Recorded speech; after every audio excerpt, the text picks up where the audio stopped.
en una calle estrecha y olvidada del barrio viejo de Sevilla, donde los muros hablan con grietas y los adoquines guardan secretos de siglos. Un hombre cubierto por un abrigo de retazos y mirada de universo, llevaba años pintando con los restos del mundo. Lo llamaban el loco de los colores, aunque su nombre real era Joaquín del Sol. Un nombre que parecía una ironía para alguien que vivía bajo la sombra del desprecio y la indiferencia en cada mañana. Antes de que los cafés abrieran y los turistas llenaran las plazas, Joaquín desplegaba su universo sobre un viejo pedazo de lona manchada, sostenida por cajas de fruta y pedazos de cartón. Su pincel no era más que un palo de helado afilado, y sus pinturas, una alquimia de tierra, café seco, óxidos recogidos de latas oxidadas. Y cuando la suerte lo favorecía, restos de témperas que los niños desechaban.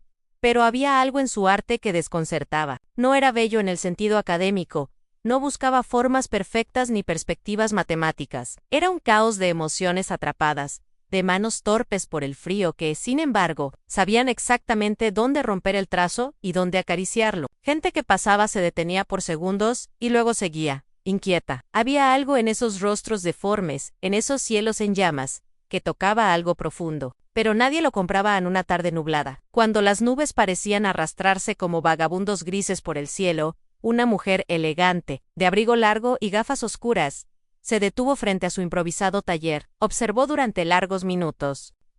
Joaquín, con los labios resecos y el alma rota de tantas miradas que no miraban, la ignoró al principio, pero ella no se movía.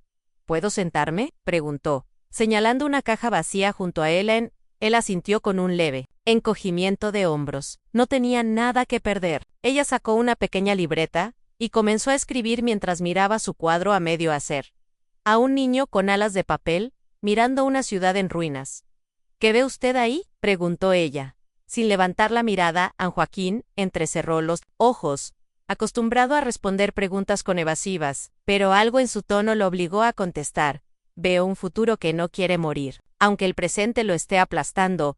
Ella sonrió levemente. Esa noche, sin decir nada más, dejó un sobre con una tarjeta. Cristina Elgueta, curadora de arte contemporáneo, Fundación Alba Blanca. Joaquín no entendía mucho de curadurías, ni fundaciones, pero al día siguiente, Cristina regresó. Y al siguiente, durante una semana entera, observó su trabajo, le hizo preguntas, tomó notas, nunca lo halagó, pero nunca dejó de mirar. Una mañana, lo invitó a un café. Joaquín dudó, pero fue. En ese encuentro le propuso algo impensado, llevar algunas de sus obras a una galería privada en Madrid. Joaquín rió unas carcajadas rotas y sin dientes. ¿Quién compraría cuadros hechos con barro y café? Pero Cristina tenía una fe inquebrantable, de esas que solo poseen quienes han tocado la genialidad en carne viva.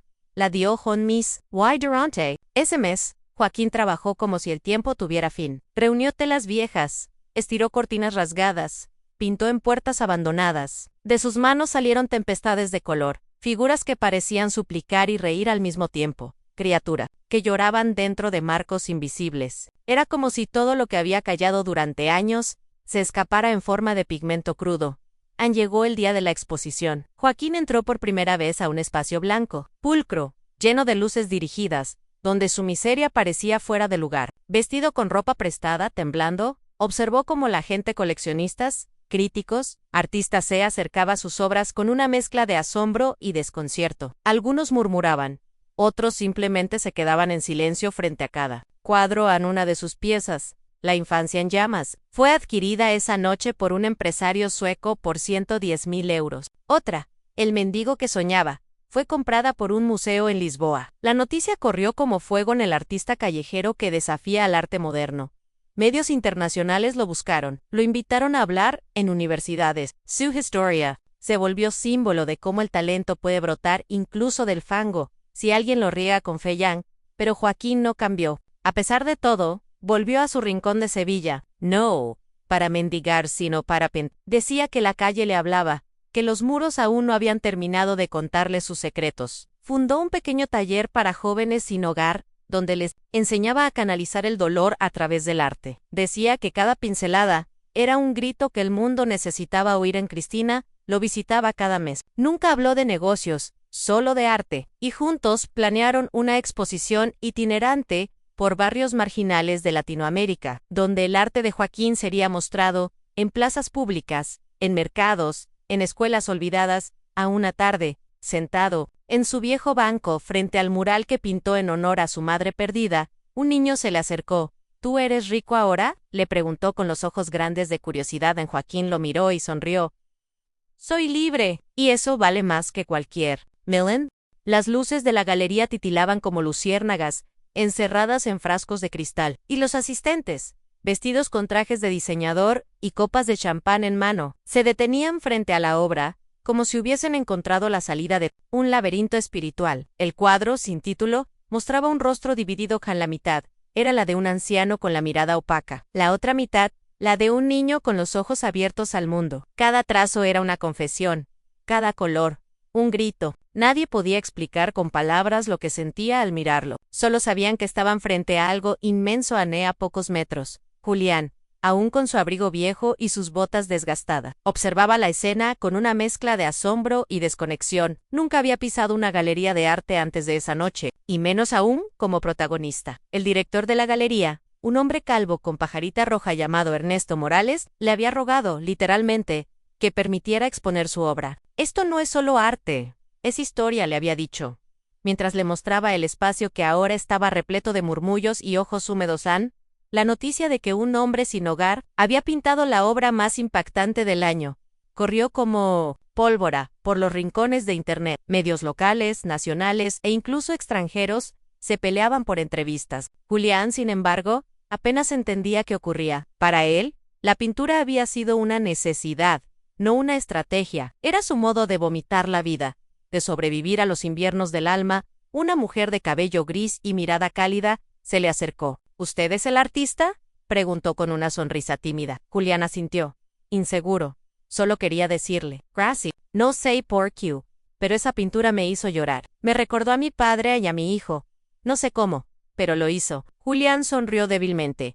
No sabía qué responder. Toda su vida había hablado a través de pinceles, no con palabras en un rincón.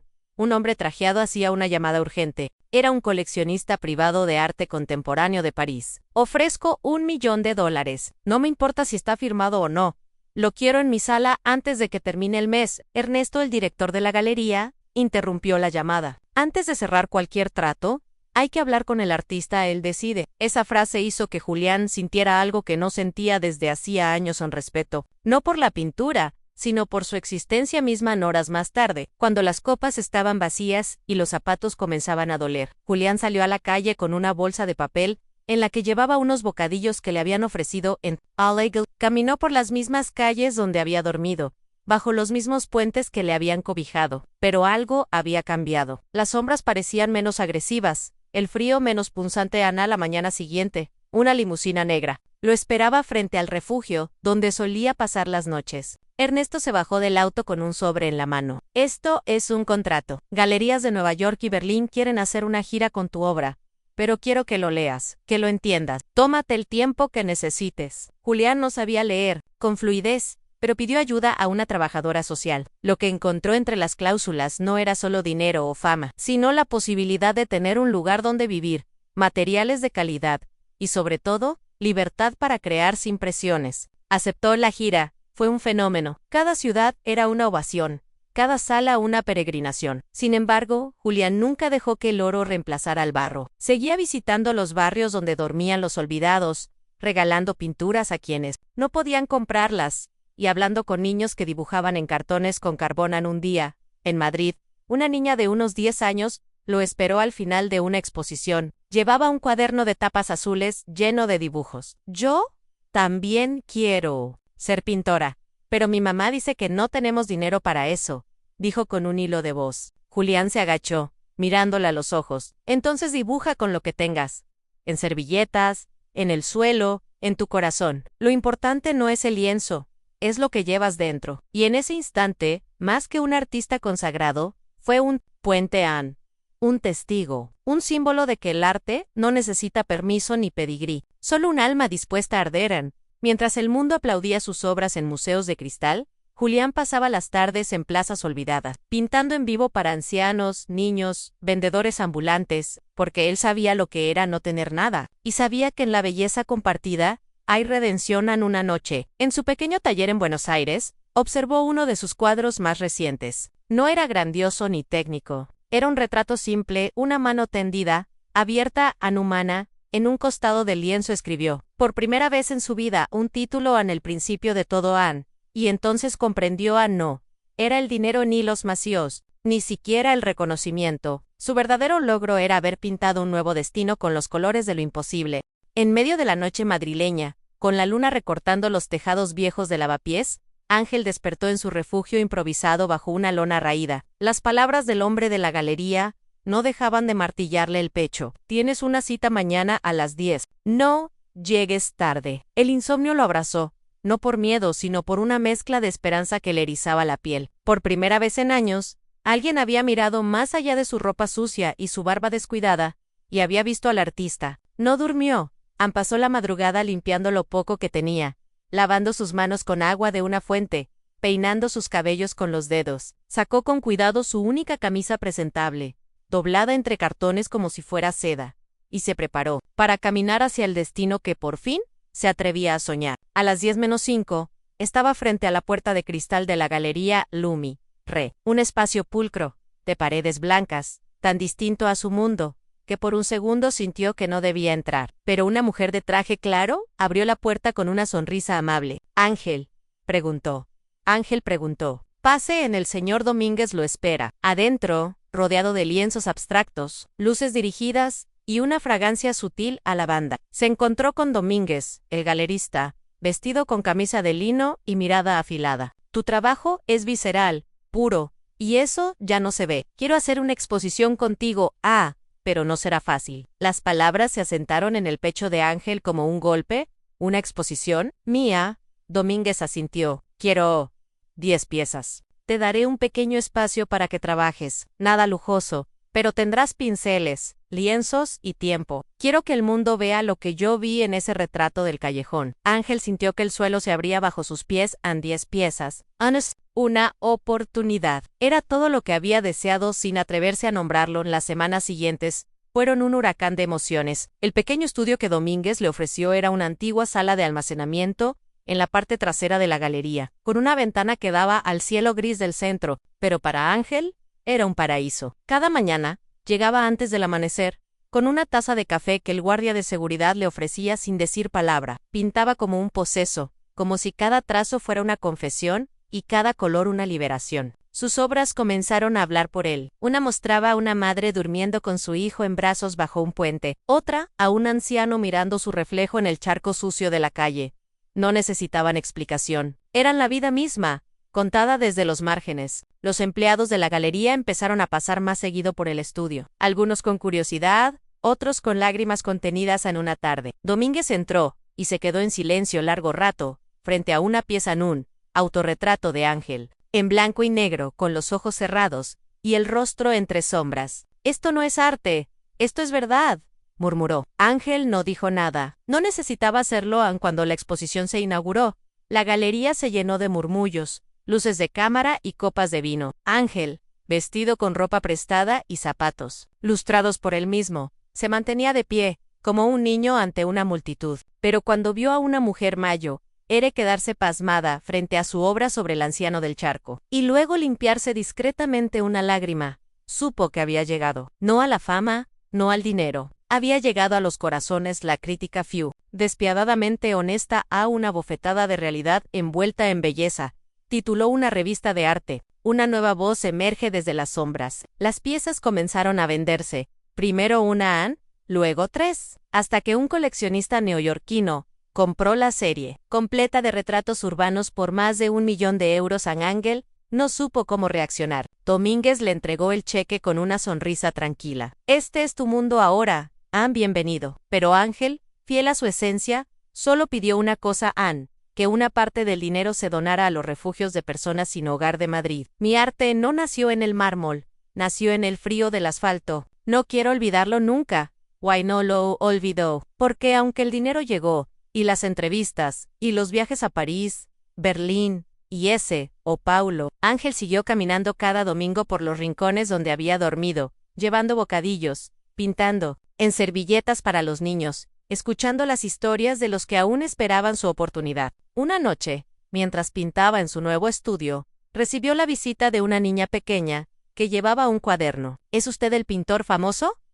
Ángel sonrió. Algunos dicen eso. Ella le mostró un dibujo a un perro con alas, volando sobre una ciudad. Mi mamá dice que los sueños no son de verdad, pero yo creo que sí. Ángel le acarició la cabeza. Los sueños son lo único que siempre ha sido verdad. Y en ese instante, con las luces tenues y el olor a óleo en el aire, Ángel supo que no era el dinero lo que lo había salvado, ni siquiera el arte. Había sido la fe silenciosa en que su historia, por humilde que fuera, tenía valor, que su voz, aunque rota, merecía ser escuchada. Los asistentes levantaron la cabeza, sorprendidos por la fuerza y autenticidad que emanaba de la obra. No era simplemente una pintura, era un grito silent, una confesión de vida, una explosión de humanidad plasmada en colores que hablaban. Poor Susan. Sin saberlo, ese momento se convirtió en un antes y un después, para muchos de los que estaban presentes, en una mujer de unos 60 años, con un pañuelo de seda anudado al cuello, y unos lentes dorados que le daban un aire de autoridad. Se acercó con los ojos brillantes. Era María del Mar Sandoval, una de las curadoras más influyentes del circuito artístico europeo. Se detuvo frente al lienzo, observó cada trazo, cada mancha, cada centímetro de textura como si leyera un poema escondido entre pinceladas. Se giró hacia los organizadores y preguntó con voz firme pero emocionada: ¿quién es el autor de esta maravilla? La pregunta recorrió la sala como un eco. Varias miradas se dirigieron a un rincón discreto, donde Julián, con su ropa desgastada y el cabello ligeramente desordenado, intentaba mantenerse al margen. Alguien murmuró su nombre, otro confirmó, y en cuestión de segundos, la atención de toda la galería se volcó hacia él. Julián, abrumado, dio un paso atrás. No estaba acostumbrado a tanta luz, pero María del Mar no dudó ni un segundo. Caminó hasta él y le extendió la mano con respeto. «Eres un genio», le dijo. «Tu obra tiene alma, tiene historia. Es lo más puro que he visto en años». Julián bajó la mirada desconcertado. Por años había sido ignorado, empujado a los márgenes de la sociedad, reducido a un fantasma que caminaba entre plazas y callejones. Ahora, una figura de peso en el mundo del arte le hablaba como si fuera alguien, como si siempre lo hubiera sido.